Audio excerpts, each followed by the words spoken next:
You ask Tiger to solve. This deals with linear equations with one unknown. The final result is x equals 15.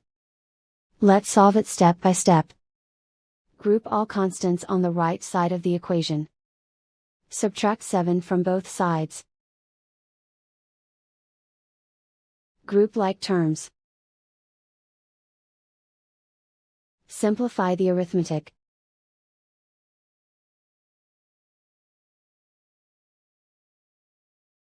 Isolate the x. Divide both sides by 4. Simplify the fraction.